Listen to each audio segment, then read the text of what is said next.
Today we are going to explain theory of supply. The term supply of a commodity refers to the amount of the commodity that firms are able and willing to offer for sale. Supply is a desired flow. It measures how much firms aspire to sell, not how much they actually do, and it measures it as so much in per period of time. Therefore, supply means the amount of a commodity that farms or traders or manufacturers wish to sell or willing to offer for sale in the market in a given period of time and at a given price. So the definition is very clear that the amount of a commodity offered for sale in a market at a given price and in a given period of time is called supply in economics.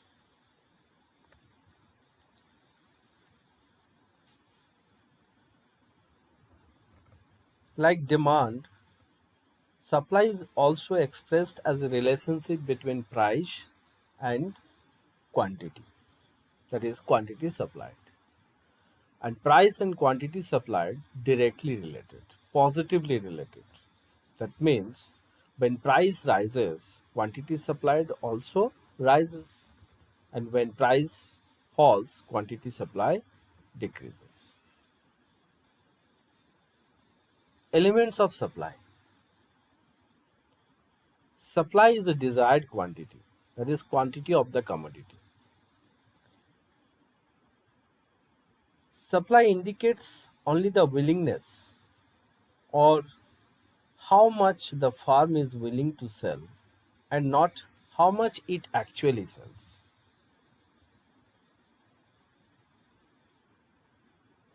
Willingness to sell, readiness, that out of the stock the firm has at a given price, how much or how many units of that good or commodity the firm is ready to sell in the market.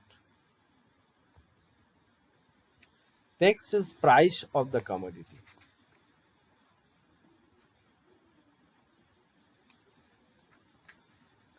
Supply is always expressed with reference to price.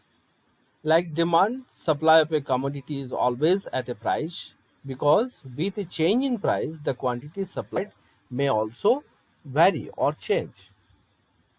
And this change is positive, means rise in price, there is increase in quantity supply, and fall in price, there is decrease in quantity supply. Period of time. Supply is always with respect to a period of time. Supply is the quantity which the firms is willing to supply during a specific period of time, such as in a particular day, a week, a month, or a year.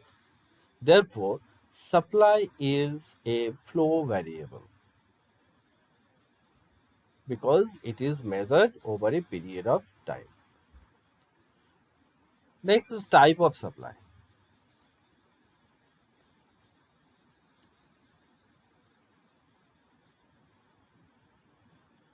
Individual supply and market supply. Individual supply refers to the quantity of a commodity that a seller is willing to sell at each possible price during a given period of time. So, a particular seller, a particular farm, a particular trader, how much or how many units of a commodity he or she is ready to sell at a given price during a given period of time. that is individual supply. Market supply refers to the quantity of a commodity that all sellers or all traders are willing to sell at each possible price during a given period of time. So the difference between these two is what? In an individual there is an individual seller, and in market supply there all the sellers of a commodity.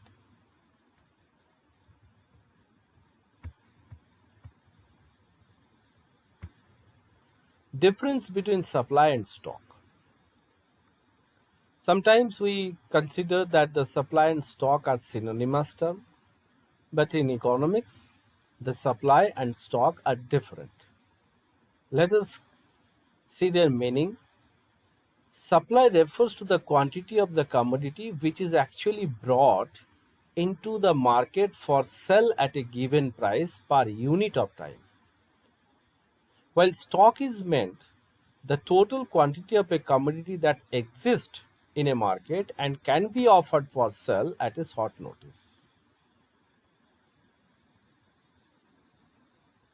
Dependence. Supply depends on stock and price. Means how many units of a good the seller will supply, that depend on how much stock he has and what is the prevailing price. If the price is high and stock is more, then the supply can supply more. The supplier can supply more. And if the price is less or stock is less, then supply will be less. So the supply depends on stock and price. And stock depends on production. If the producer produces more, then the stock will be more. And if the production is less, then stock will be less. Relationship. In case of durable goods, stock can be greater than supply, whereas for perishable goods, stock may be equal to supply.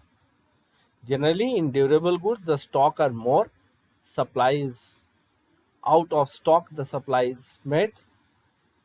Whereas for perishable goods, stock may be equal to supply, because perishable good cannot be stored, and that's why stock is equal to supply.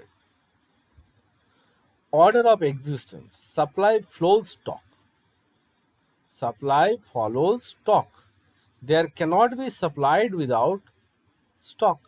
If there is no stock, there cannot be supply. Stock comes before supply,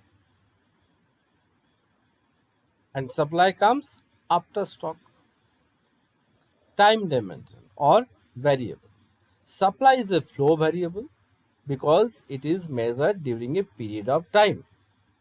There is time dimension involved in supply, whereas stock is measured as a point of time and there is no time dimension. It is a stock variable. Stock is a stock variable, constant variable.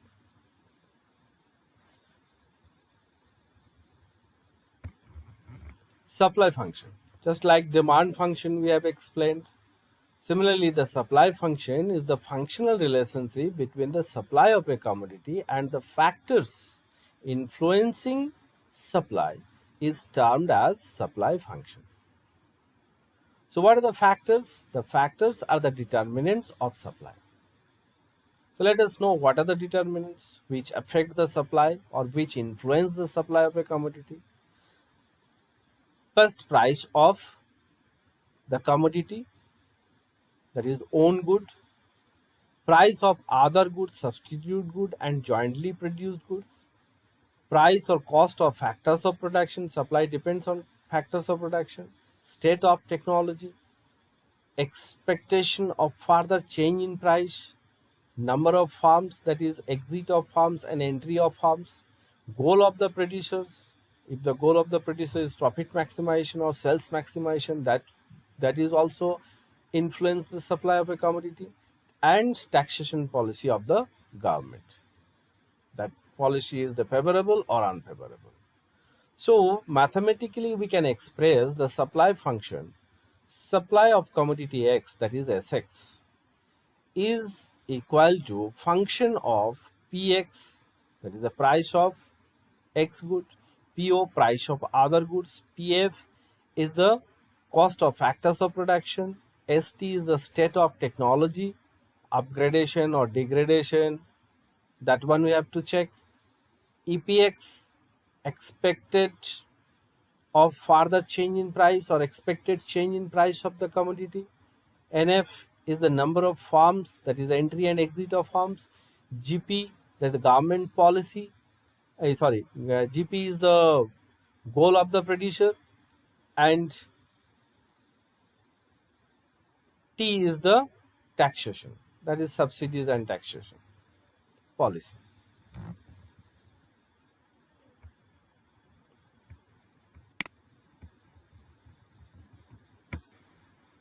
Supply schedule.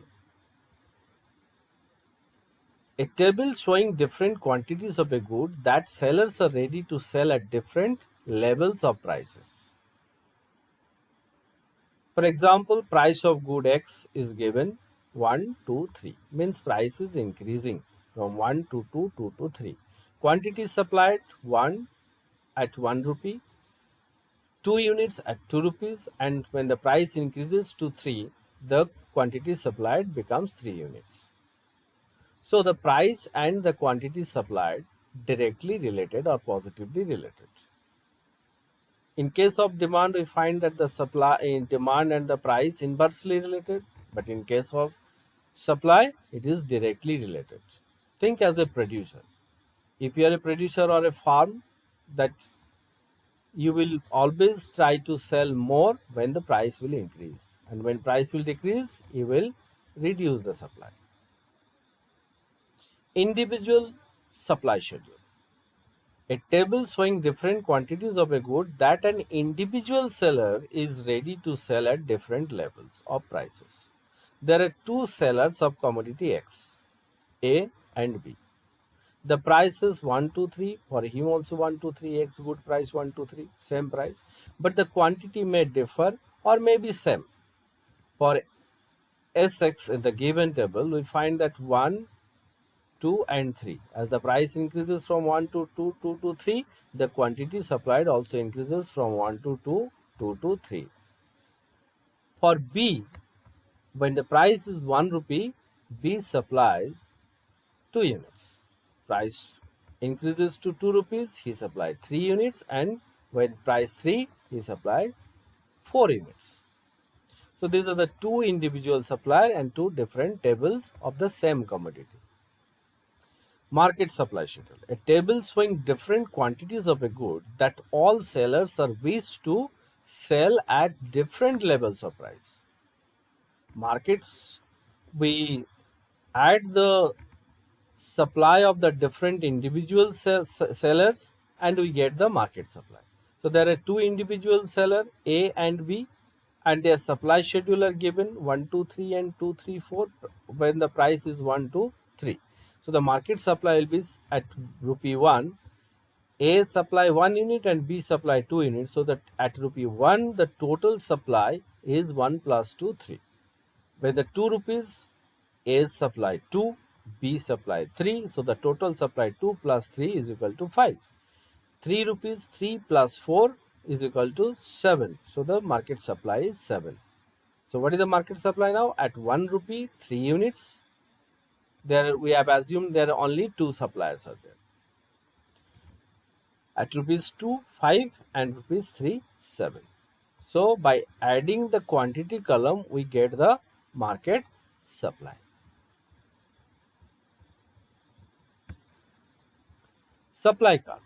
A curve is a graphical representation. So the supply curve is a graphical representation of supply schedule showing the relationship between price of the commodity and its quantity supplied. And we know that this relationship is directly. So we'll get the upward sloping curve.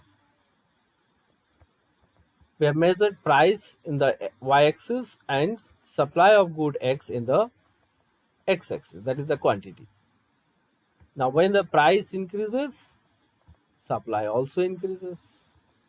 So if by joining all the points, if we consider the previous supply schedule, we'll get this kind of supply curve upward sloping.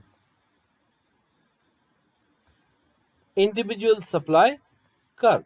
A graphical representation of individual supply schedule showing the relationship between price of the commodity and its quantity supplied. There are two, let us assume there are two suppliers, two sellers supplying commodity X at a given price, and we get the two supply curve, A supply curve and B supply curve. Market supply curve. A graphical representation of market supply schedule showing the relationship between price of the commodity and its quantity supplied. Market supply curve is obtained by the horizontal summation of individual supply curves. How the market supply curve is obtained from the individual supply curve? It is obtained from individual supply curve by the horizontal summation. We'll show how market supply curve is obtained.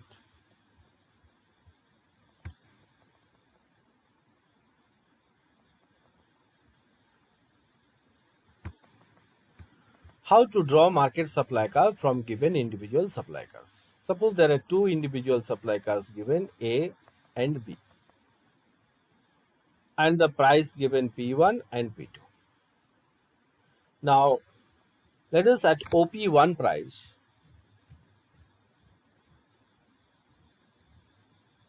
seller A supply how many units?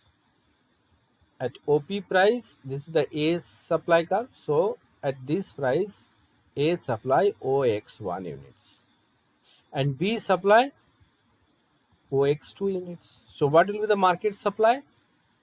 OX1 plus OX2. We'll measure OX1 and we'll add this with the OX2 and we'll get OX3. So the market supply is OX1 plus OX2 is equal to OX3. Suppose if it's the centimeter, if we measure it 2 centimeter, this is 1 centimeter. So 2 plus 1 is equal to 3 centimeter. This is we have measured and we have given its name is X3. And we have got the point R. So 1 point we have got. The next at OP2 price, what is the A supply? A supply is at OP2 price, A supply is OX3 and B supply is OX4. Then what will be the market supply at OP2 price? OX3 plus OX4. Means if OX4 is equal to 1, 2, 3, 4 centimeter and OX3 is 3 centimeter. So OX4 if we add OX3 then we'll get 4 centimeter plus 3 centimeters is 7 centimeter from here. So 4 centimeter given up to here and 3 will add and we'll get this point. And this is OX5. Say we have assumed this one OX5. You can write OX7 also. So we have got the point N. Now by joining point R and N, we get the required market supply curve. So this is the horizontal summation of individual supply curves. So how we get horizontal summation of individual supply curves? We get the market supply curve. So now by joining point R and N, we get the required Rn market supply curve, that is SM market supply curve. SM indicates market supply curve. That's all for today. Thank you.